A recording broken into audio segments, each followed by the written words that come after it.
होगी तो muscle strength भी अच्छी हो जाएगी, और जब आपकी हीलिंग अच्छी रहेगी तो फ्लेक्सिबिलिटी भी आ सकती है। लेकिन जो अगर हम मेजर गोल की या प्राइमरी की बात करें तो प्राइमरी आपने याद रखना है, आपके पास सी ऑप्शन है टू इन्हांस टिश्यू हीलिंग, तो आपने इसमें कंफ्यूज नहीं होना।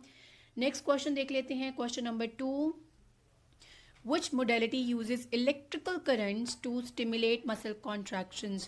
कौन सी ऐसी मोडेलिटी है जो इलेक्ट्रिकल करंट्स का इस्तेमाल करती है ताकि स्टिमुलेट कर सके मसल कॉन्ट्रैक्शंस को? ए ultrasound, be tense, C NMES, D laser therapy. तो इस केस में आपके पास है करेक्ट आंसर सी NMES यानी NMES, neuromuscular electrical stimulation uses electrical currents to stimulate muscle contraction and is commonly used for muscle re-education and strengthening। अच्छा, यहाँ पे जो है आपका टेंस भी है, वो भी हम यूज़ करते हैं, लेकिन आपने टेंस के अंदर भी आपका करंट होता है, लेकिन आपने ये याद रखना है टेंस हम ज़्यादातर हीलिंग वो उसको पेन रिलीफ के लिए इस्तेमाल करते हैं ताकि पेन रिलीफ हो सके, हीलिंग की तरफ जा सके मसल्स को। तो जहाँ हम पेन को टारगेट करते हैं वहाँ हम टेंस का इस्तेमाल कर रहे होते हैं, लेकिन जहाँ आपने मसल कॉन्ट्रैक्शंस की बेसिकली बात करनी है वहाँ आपने याद रखना है हमने NMES का इस्तेमाल करना है। Neuromuscular electrical stimulation uses electrical currents to stimulate muscle contractions and is commonly used for muscle re-education and strengthening। तो आपने NMES यहाँ पे याद रखना है। नेक्स्ट क्वेश्चन देख लेते हैं, question number 3, what is the main effect of transcutaneous electrical nerve stimulation?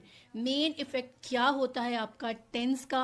अभी हमने बात की थी, A muscle strengthening, B pain relief, C tissue healing, D bone growth. इसमें करेक्ट आंसर आपको पहले ही विजिबल हो चुका हुआ है, तो करेक्ट आंसर पेन रिलीफ है। अभी थोड़ी देर पहले क्वेश्चन नंबर 2 पे भी मैं यही बात करी थी कि टेंस का इस्तेमाल पेन रिलीफ के लिए किया जाता है, उसके बाद आपकी उसकी वजह से टिश्यू हीलिंग प्रमोट होती है सेकेंडरी में। प्राइमरी जो उसका पर्पज़ है टेंस का वो पेन रिलीफ है, पेन के रिलीफ के लिए आप उसका इस्तेमाल करते हैं। क्वेश्चन नंबर 4 देखेंगे। अच्छा, TENS is primarily use for pain relief by stimulating sensory nerves and modulating pain perception. क्योंकि टेंस का जब हम मैकेनिज्म पूरा पढ़ते हैं तो 2 लेवल पे काम करता है, और किस तरीके से करता है, ये स्टिमुलेट करता है आपके सेंसरी नर्व्स को, और साथ में पेन जो आपके रिसेप्टर्स हैं उनको मॉड्यूलेट करके आपको रिलीव करता है पेन से।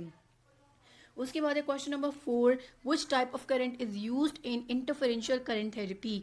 IFC के अंदर कौन से टाइप का करंट इस्तेमाल होता है? ऑप्शन है आपके पास, A direct DC, B alternating current, C pulsed current, D high frequency current. तो इस केस में आपके पास करेक्ट आंसर है बी ऑल्टरनेटिंग करंट आप इस्तेमाल करते हैं IFC के अंदर। IFC uses the alternating current to create interference patterns that can penetrate deeper